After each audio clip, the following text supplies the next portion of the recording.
Welcome to the OhioFirst.net training module number 1, What is Broadband?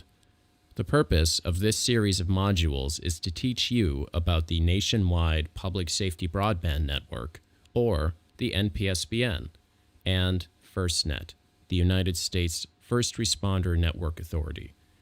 However, before we can educate you about any of these things, about the NPSBN, about FirstNet, or about our program, we need to make sure that you have a basic understanding of the term broadband. So, what is broadband? You probably have an idea of what the term is. You probably use it every day, but what is it? Are you able to define the term broadband? Don't feel badly if you can't. Even though it's a common term that everybody uses, many people, even information technology experts, all have a hard time agreeing on what exactly it means. That said, you probably have seen or heard the term broadband or its equivalents in many contexts. For example, your local internet service providers are probably advertising broadband or high-speed internet access today. Other companies are advertising speed, such as 4G LTE cellular carriers. There are even many government organizations dedicated to promoting broadband, including the United States Federal Communications Commission through the National Broadband Plan, and Connect Ohio, a nonprofit organization dedicated to improving broadband internet access to communities all across the state. Clearly, companies are selling it. The government is spending money to make it better. You are probably a customer. But what is broadband? Put simply, broadband means fast, as in fast internet access. And it also means faster than what I had yesterday. There's no universal definition that everybody agrees on, including engineers and government regulators. But generally, everybody agrees that broadband means fast. Fast enough, for example, to stream music, to stream video, and to download large files quickly. But let's look at some of the formal definitions of broadband, including the technology behind it. The federal government has a number to define broadband. That number is 25 megabits per second on the downlink.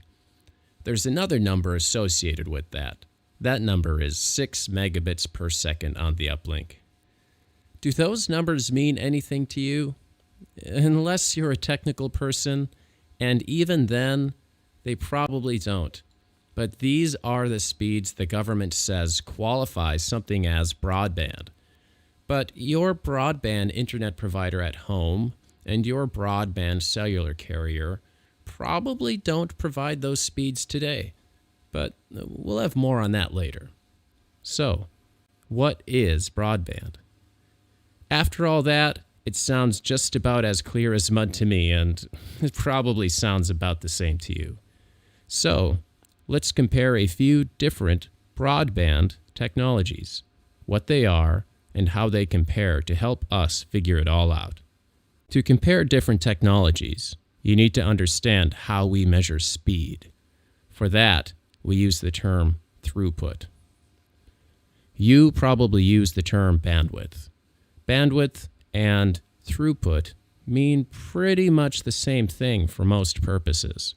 So whenever you think about bandwidth, just think about the word throughput. To measure throughput, we use a value called bits per second, or BPS. Measuring bits per second is kind of like measuring the amount of water flowing through a river. Just like a large river flowing very fast means you have a lot of water, having a large broadband pipe with lots of bits flowing at the speed of light means you have a lot of data. But now you're probably wondering, what is a bit? Well, you probably know that all digital information is a sequence of ones and zeros. Everything, the TV shows and movies you stream, the music saved on your phone, every website you open in a browser, all data is stored as a sequence of ones and zeros. These ones and zeros are called bits. For example, 10 ones and zeros is called 10 bits. So what if I said you could send 10 of those bits in 1 second? How would you describe that? That's right. You would say that is 10 bits per second. What you just described right now, that's throughput. Throughput is literally how many ones and zeros, or bits, someone can send in 1 second. So, 10 bits per second means we can send 10 ones or zeros per second. 1,000 bits per second means we can send 1,000 ones or zeros, or 1,000 bits per second. Let's review a few different access technologies to help us figure out the term broadband. Dial-up internet is definitely not broadband by today's standards, but it's good to use as a baseline that you are probably familiar with. Dial-up internet from the mid to late 1990s had a speed of about 56,000 bits per second, or 56 kilobits.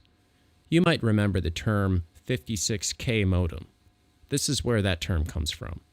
That means a maximum of 56,000 ones or zeros are transmitted every second.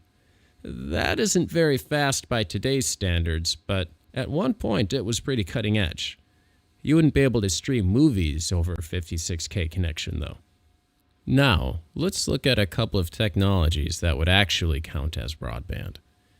DSL broadband internet provided by your telephone company provides up to about 7 million bits per second, or 7 megabits. That means 7 million ones or zeros are transmitted every second. Cable internet is about the same speed as DSL. At least these days, where DSL is a lot faster than it used to be. Neither cable internet nor DSL are new technologies. Both have been around since the 1990s.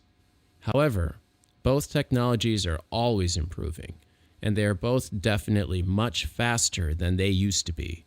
Most people would call both technologies broadband by today's standards, because they are fast enough to download large files and stream multimedia, such as TV shows or live video. Fiber internet, which has just recently been introduced to some markets in the United States in about the last 5 years, is very fast. 1 billion bits per second, or 1 gigabit. That is 1 billion ones or zeros transmitted every single second, or over 100 times as fast as your DSL or cable. Now, I don't know what you think is broadband, but I'd say that is definitely broadband. How do cellular networks stand up? 3G, or third-generation cellular networks, were first built in the United States around 2003, and they still operate today. While different cellular carriers all used different technologies for data in 3G, they all provided about the same average throughput speed of about 1 million bits per second. That's 1 megabit. By today's standards, that's not broadband, because you'd have a hard time streaming video or much multimedia at all. 4G, or fourth-generation cellular networks, were built in the United States around 2010, and they continue to be built out today.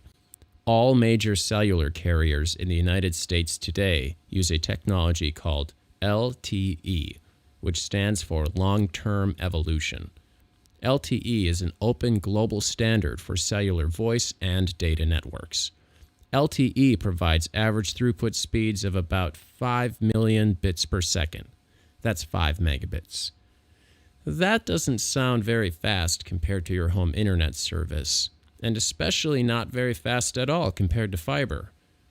But remember, cellular networks communicate all of that information without wires everywhere you go, and it's still pretty fast, suitable for streaming video, carrying voice over LTE telephone calls, and carrying billions of social media transactions every single day. Remember when I said that the federal government has a number to define broadband? Remember that as of January 2015, that number is 25 megabits per second? According to the federal government, broadband technologies have to let you download 25 megabits per second. And to upload, that means send out to the internet, 6 megabits per second. But most broadband providers today don't offer those speeds, or at least most of their customers don't have access to that level of service. This includes the latest 4G cellular networks. The only technology that always meets this definition today is fiber internet, which most people don't even have access to where they live. Does that mean that your home internet service is not broadband? That is hard to say. It probably doesn't meet the FCC's standard for broadband. However, the FCC's benchmark for 25 megabits per second, that's new as of 2015. As technology and networks continue to improve, they will probably catch up with the FCC's definition. So what about today's newest, state-of-the-art, blazing fast 4G LTE networks? Well, they provide typical speeds from between 1/4 to 1/2 of the FCC's definition for broadband. In most cases, anyway. Does that mean that 4G is not broadband? Well, cellular networks are constantly being improved too, so their speeds will only get better with time as well. But after looking at all of these numbers, I think it's easier to say what we said in the beginning, that broadband means fast, and that means faster than what I had yesterday.